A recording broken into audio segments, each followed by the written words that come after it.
I've commented before on the resurgence of high-quality retro-style shooters coming out in recent years, and I'm pleased to say that Boltgun is no exception, being an accurate interpretation of what a 90s Warhammer 40k shooter would have looked like. Developed by Auroch Digital and published by Focus Entertainment, Warhammer 40k's Boltgun is definitely a faithful adaptation of the source material, tailored towards making a compelling boomer shooter experience. First up, fiddling with the few options that allow you to tailor the level of detail, or lack thereof, to your liking, select New Game and choose your level of difficulty before receiving your mission briefing, which is delivered by way of some pixel art cinematics that look like they got lifted straight out of the height of LucasArts' adventure game era, then polished up a few notches higher. It's pretty great, the attention to detail here is just astounding. In any case, the Ordo Malleus tasks the Space Marines with going down to Graia to investigate shenanigans going on since they lost contact a few cycles ago. The same Graia from Relics' Space Marine. In true tabletop fashion, however, the drop pod goes off target and ends up crashing, because it always does. This leaves our Ultramarine protagonist as the lone survivor to exact a one-man exterminatus on whatever heretics and daemons have the ghoul to remain vertical and with all their limbs intact. Which is nothing liberal use of the chainsword won't fix. Honestly, the graphics look like a mashup of Cultic crossed with the original Dark Forces, having those old school chunky graphics matched with finer detailed cinematics with minimal animation but full voice acting. Which is done very well, by the way, lending itself favorably to the setting in honoring the God Emperor. Hell, there's even a dedicated taunt key, because why wouldn't there be? All it does is expound one-liners and offer praise for the Empire in an over-the-top fashion that's iconic with the setting.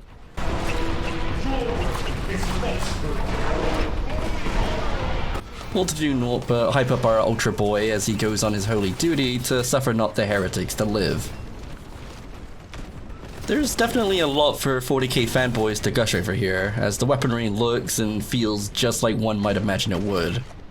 The starting weapon and namesake Boltgun is pretty capable, unlike its contemporary 90s shooter counterparts, being whole heaps of a lot more reliable than some dinky Doom pistol. This thing liberally turns cultists' insides into outsides.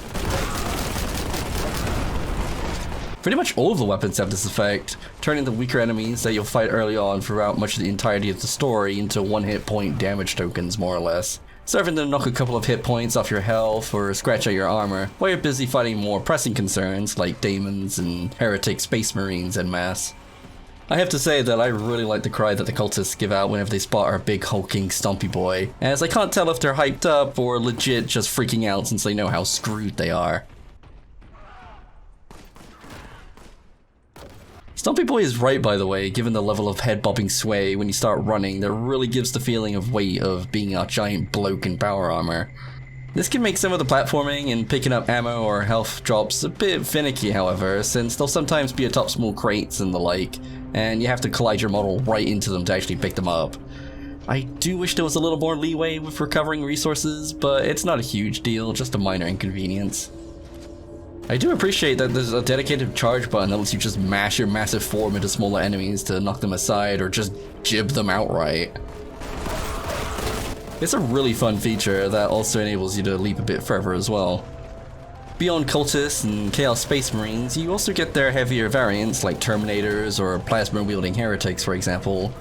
But then there's also a good chunk of both Tzeentch's and Nurgle's Daemon roster on show here. From pink horrors that'll split into blue ones after death, to plague toads, right down to little nurglings that look outright adorable if it weren't for how gross they are. It's easy to see the devs really had a lot of fun with these sprites, judging by the nurglings alone. They can be right annoying little gits too, since they're difficult to target with your chainsword and they're constantly jumping around everywhere. Or, you know, sometimes getting stuck on terrain or hopping in place because of their small size. I do have to say that I appreciate them taking contempt as your armor quite literally, having Daemons and Chaos Marines drop faith pickups, while more fleshy enemies would drop health.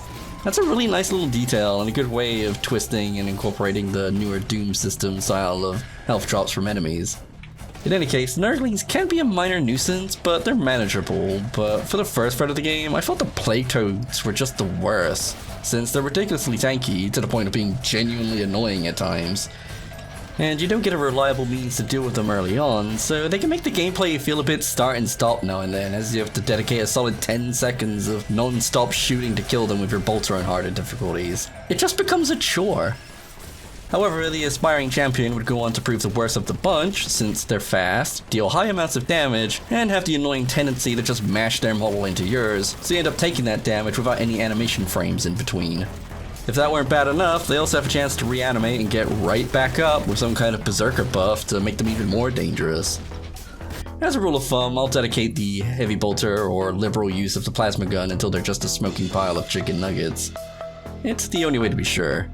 Speaking of which, the selection of weapons are pretty unique in their own ways, while still having obvious comparisons to draw to contemporary shooters.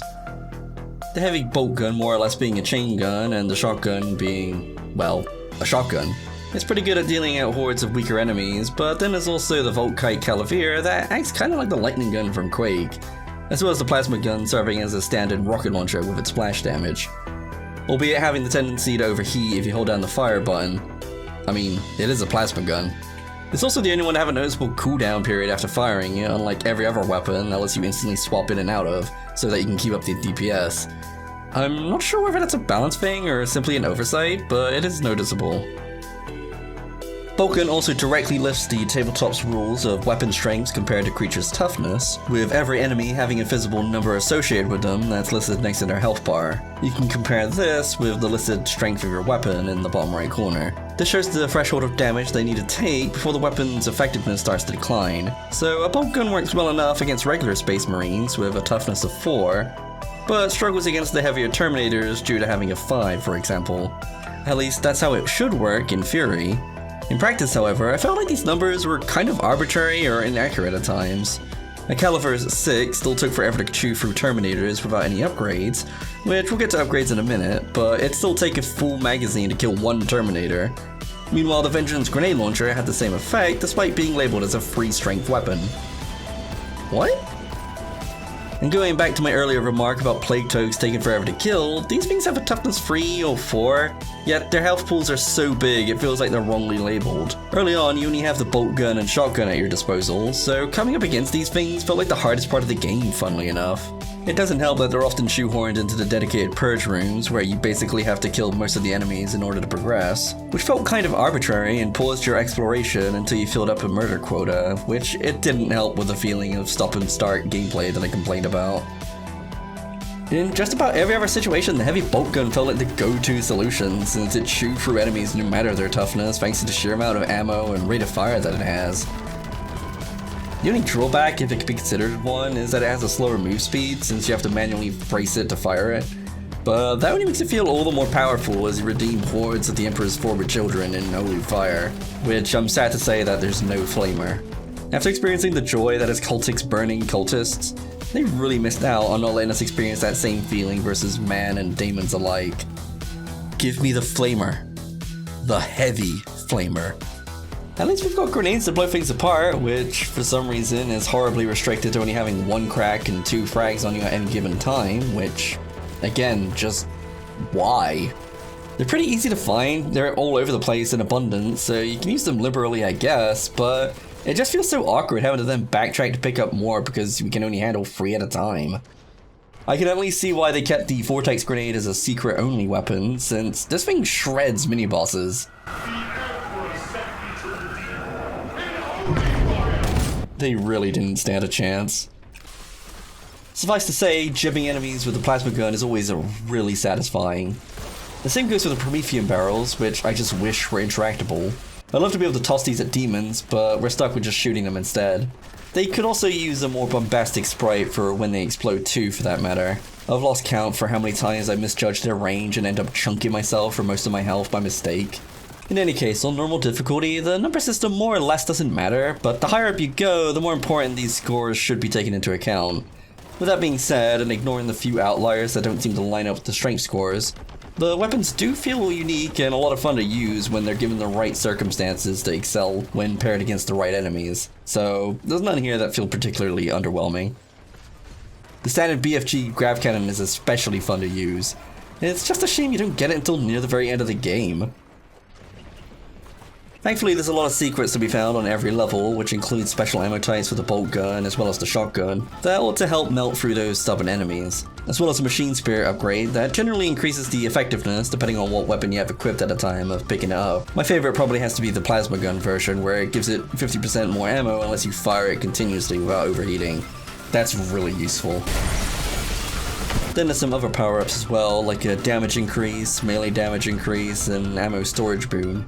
While they're all useful, I just wish that they were permanent upgrades rather than only lasting for the duration of the level.